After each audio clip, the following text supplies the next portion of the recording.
welcome to Golden Road TV and Radio. I'm your host, Michael DiMartino. Thanks for tuning in.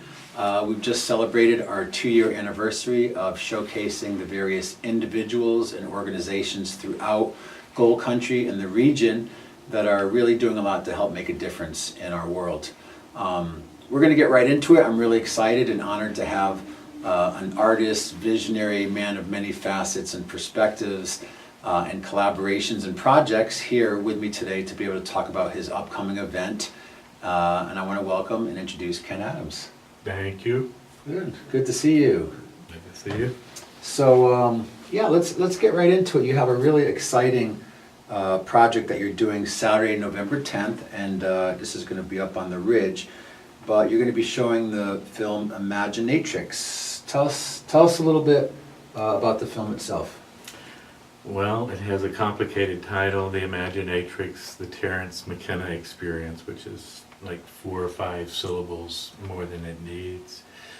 But it's a movie about Terence McKenna, and it's a personal movie of hanging out with him for several years and talking about a lot of stuff while we were in the company of various plant teachers, let's say. Well, I will say it's quite a provocative name. It definitely conjures a lot of imagery. And I know Terence was kind of a master of creating new language around consciousness and experiences.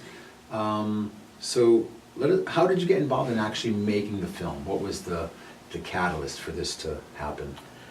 I first heard Terence's voice in an organic grocery store in Lower East Side in Manhattan. I was living there and being an artist, and I had just gotten a grant to buy a computer that would do video signaling, the first computers that you could use, an Amiga computer, at that level of personal computer to make videos. So I heard this guy Terence McKenna on the radio, waited to hear who he was, found out he was in California, and my lover and I, my girlfriend and I, got in our Honda Accord and drove to California to find him. Wow.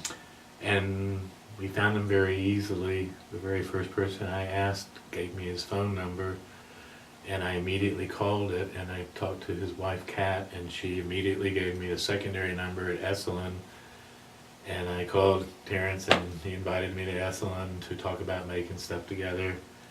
We moved to where he lived up in Northern California in Camp Meeker, Occidental area, and started working on psychedelic media of all sorts, and we were real active in the rave scene. We were early projectionists, and Terence was just getting involved with that kind of stuff. So that's where that all started. This particular movie I made after being away from the work for 15 years, and I wanted to go back and do a kind of a wrap-up. For one thing, technology was just amazingly improved over the years from before, and also I had all this unseen footage, and I thought it was worth spending the time it would take to pulling it all together and archiving it, and set out on making this movie. It took about 4 years to work on. How interestingly symbolic, because I know Esalen,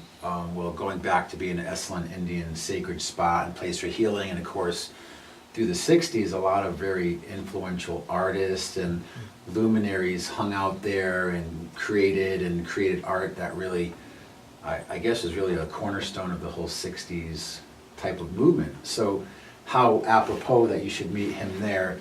For people who don't know about Terence, can you get a little bit of background of who he was?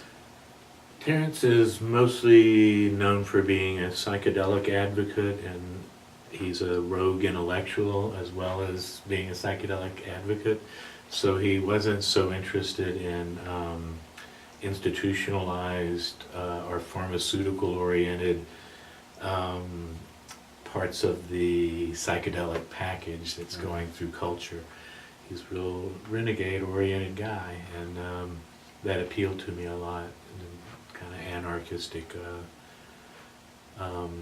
trusting yourself, be your own expert, and don't try to make a lot of money off of things like psychedelics because they're too important to be constrained by those concerns.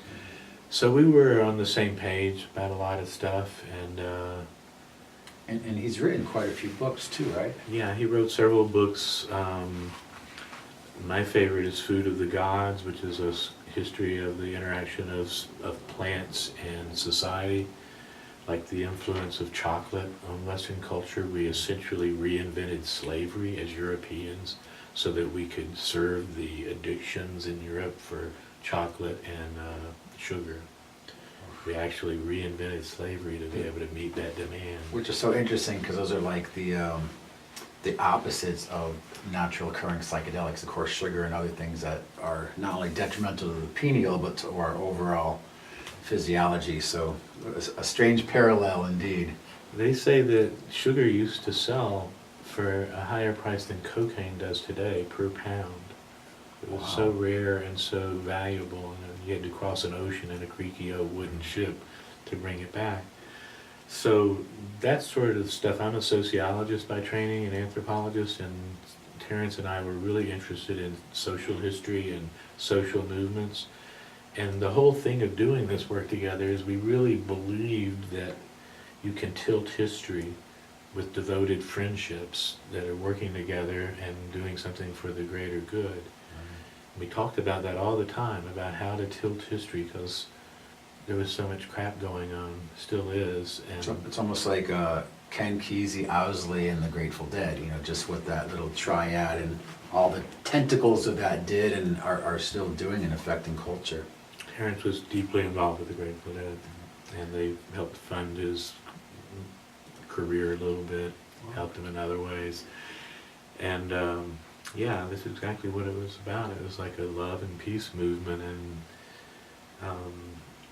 I think that's still the core of it for myself. If I'm going to preach anything, it's to preach that love is a good thing and we need more of it. And psychedelics are very dialed in on that part of the whole world and its possibilities. And I'm a little bit familiar with some of Terrence's work. I know one of the pieces I heard him talk about is how they've traced the use of psychedelics in the evolution of civilizations and cultures around the world, and those that had more access seem to actually evolve. I mean, maybe not evolve faster, but evolved in different ways. Looking at cultures like the Mayan or the Aztec in places like Chichen Itza or in Peru and Colombia, and just the whole role of how psychedelics really are such a foundational part of the development of human civilization. Yeah, there's a way of looking at this as though psychedelic plants from all over the world have been essential substances in the coherence of society and allowing it to be complexified and go forward. And those are good and bad things. I mean, the Mayans and Aztecs may have been cutting out some hearts and stuff along the way, and who knows what other things. That said, there are no cultures, no substantial cultures that I'm aware of anymore that we don't know were using psychedelic substances as part of their formative culture tools. So I think it's really essential that our culture rediscovers this and re-embraces the psychedelic wisdom, because we're so up to our necks in environmental catastrophe. I really believe in ecodelia as a new movement kind of beginning to be talked about, which is a convergence of psychedelics, deep ecology, where you see the environment as something spiritual and that animals and plants are your companions and not resources to be exploited. And the third element of the ecodelia thing is the rediscovery of the divine feminine and the eroticization of nature. And so Which isn't a new idea. This is kind of drawing so much from indigenous thousands of cultures, years. yeah. So we have these older brothers and sister cultures out there that have been able to speak to us and touch our souls. There's the ayahuasca movement. There's one thing I'm working on movie-wise right now is this thing that was this movement, a messianic movement from this area among the Indians at the end of the Indian genocide. There was a movement called the Ghost Dance religion, and it started for the vision during the solar eclipse at Pyramid Lake in 1889, which is within walking distance of where Burning Man is. And the guy had a vision, Wakova, that if you danced and chanted these chants for days at a time, sometimes you would be either possessed by a relative that had passed away, or be given transit to a paradisical world where the buffalo have returned and the white people have gone back to where they're from. And that got outlawed, and it got ended at a place called Wounded Knee, or pretty much ended, where they wiped out all these innocent people and put a bunch of people in prison. And into that vacuum, that ghost dance had spread all over the continent very quick. It was the first pan-tribal thing to happen. It was just a vacuum, and it just spread like fire. And when they wiped out the leaders and made it illegal, into that vacuum, a man named Quanah Parker, who was a famous Indian chief and basically became a peyoteist when he was saved from a fatal disease by an old lady and some peyote tea. So he became devoted to peyote. And they created the Native American Church for the Indians to get exemption to use peyote in their religious ceremonies. You fast forward a few decades and you have beatniks coming out of New York and San Francisco and Chicago and LA, and the only psychedelic anyone's ever heard of is peyote. Right. And you can go down to Texas and buy it from the Native American Church people. So to my mind, there's a very direct link from the beginning of the ghost dance movement among the final things that the Indians could put together in response to the genocide, and it carries all the way through to the psychedelic awakening, and through the beatniks, to the hippies, to the ravers, to the people that are doing what they're doing today all over the world with these festivals. And I know a lot of people in the Native community. I know they talk about the seventh generation, and they say that a lot of the potentially the spirits or the souls of these people that have gone through these genocides would actually come back or be reborn, and a lot of them might be in the forms of white people and different people. So it's really interesting to see how a lot of people are taking up more of, like you said, the interest in these psychedelic substances, which isn't a new idea, and a lot of people are getting back to more trying to balance the feminine and the masculine, and also they're rediscovering the importance of our relationship with the natural world. I know for some people these things can be scary. Oh, psychedelics. I know even people like John Lilly and research with mushrooms, and there's been such a short history of psychedelic research here in Western culture per se, post the indigenous people. But I know there's also a lot of organizations right now like MAPS, the Multidisciplinary Alliance for Psychedelic Studies, and others who are actually getting permission to starting to kind of more on the, as opposed to the pranksters, more the Timothy Leary path of like trying to use psychedelics more in a clinical, guided way to give people an experience and help with whatever it's depression or being bipolar. So it's really exciting because I do see a doorway opening of interest and starting to re-explore something that has been taboo for so long. Oh, absolutely. There's really massive amount of work going on in the sciences and with MAPS and a couple of the Hefter Institute, a couple other places have gotten fast-tracked by the government for developing research protocols, especially with psilocybin and MDMA for post-traumatic stress and death anxiety among cancer patients.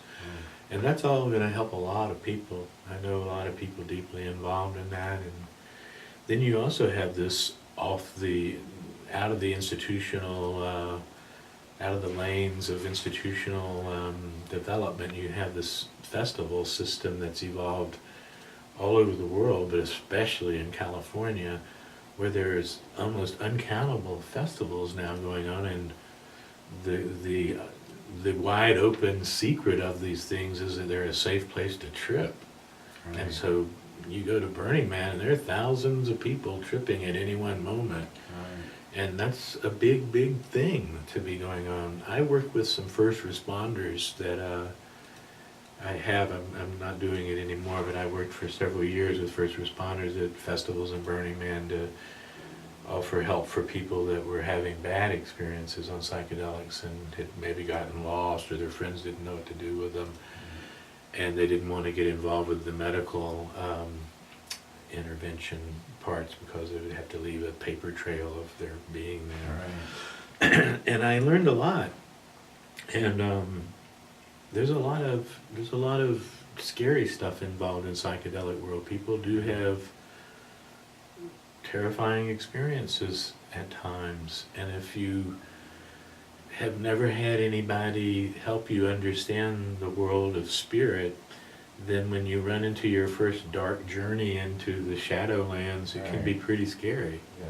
A 2-foot DMT agent can be fairly intimidating. Yeah, definitely. So I really enjoy talking with you and the fact that you're in our community. But let's get back to a little bit about this film. So you did a film. We have a little bit a sense of yourself and who Terrence McKenna is now. This film, Imaginatrix, is coming up on Saturday, November 10th at 6 p.m. It's going to be up at the North Columbia Schoolhouse, which is a great venue up on the San Juan Ridge. So can you give us a little more insight just to the film and what people can expect? The film itself is like very experimental, very psychedelic, both in its content and its intention. And so it's very trippy. Almost everybody says they start tripping when they watch it.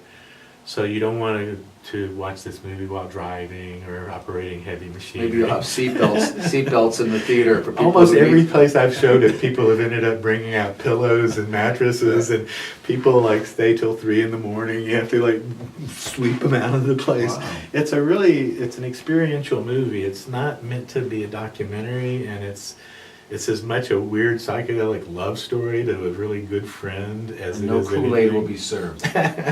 Okay. I'm not doing refreshments. Okay. I have been to screenings where people were definitely passing out massive amounts of psychedelics, and that's been very interesting too. Wow.